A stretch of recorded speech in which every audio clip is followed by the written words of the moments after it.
thank you so much for taking the time to speak with me today, and congratulations on Twisted Metal. Thank you very much. Thank you. I got to burn through the first 3 episodes. It's a lot of fun. I'm very excited for everybody else to be horrified and murder clowns all over again. Excellent. I kind of wanted to start out though, because Quiet is such a fun character. He gets to have so much going, like really so much going by, like behind under the surface, because so much of it, especially early on, is purposely quiet. So yes. I was curious, what was it about Quiet as a character that really kind of caught your attention?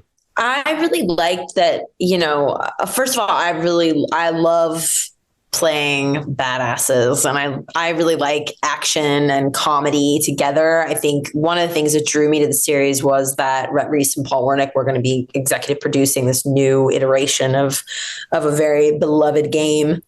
But to me, it was like the tone of the series was so great. I just thought over the course of the 10 episodes, it really establishes this tone that like, I don't think you see really in like post-apocalyptic stuff. It's always like very dramatic and heavy, which for sure is one of the ways to tell that story, but that's not the way we're telling it at all. And I just loved the comedic elements of it.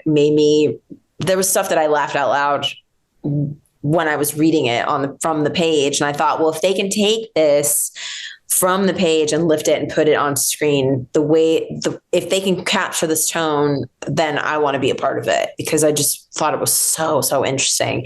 And I loved the development of the character over the season. I think Quiet starts out as this, badass car thief who just acts like on instinct. She doesn't think twice about what she does.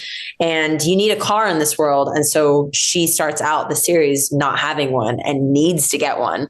And subsequently she tries to steal John's car. And from there, they sort of form this really unlikely bond. And it's very antagonistic and it's really full of comedy. And I really wanted to be a part of it. I love that answered like 3 of my next questions. Because I love the balance. You're right. That balance between there are all real moments of drama. It's why it's a whole backstory when we get a little bit of the hints of that, and that's connected. But you're right. It's also just very silly at times. Like just having the call out the murder plan for his terrible one-man show. Yeah. It's really silly, I think. Which is why you want like this. You're right. There's so many. How many Walking Deads do we need before can we just have fun with this nonsense? Now, something that I do love about Quiet, and just kind of seeing these different layers that get peeled off, because any performance, any role, I often imagine you step into a role and you've got an idea of like, all right, I read the script, I've got an idea, I think I know what we're doing, I think I know when I'm going to play this, I think I know where they're going.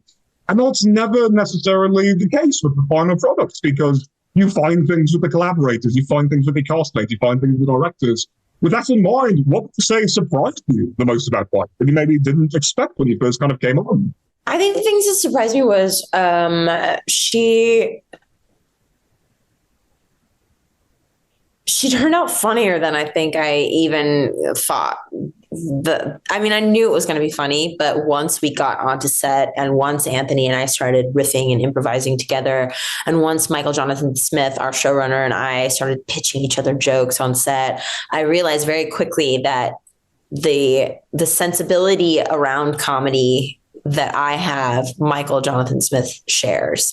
And so there was stuff that I started doing, particularly towards some of the later episodes, that was just absolutely ridiculous and unhinged. And he let me do it. And some of it's in the series. And that stuff is like, that for me is so, it's so fun as an actor to like throw yourself at something and try something and have someone support you and say, yes, more of that, please. Give me more of that, please. And I think, I was really surprised by how funny she is. I love it. She gets to just say everything with a look, which is what you want from a character and from a performance. Honestly, congrats on it. It's maybe one of my favorite parts of the show is your performance in it. That's really great. Of course, that is also all of the time I've got. Stephanie, thank you so much. I'm a huge fan of your work in general, so this was really cool. Have a good rest of your... Total pleasure. Thank you for such thoughtful questions.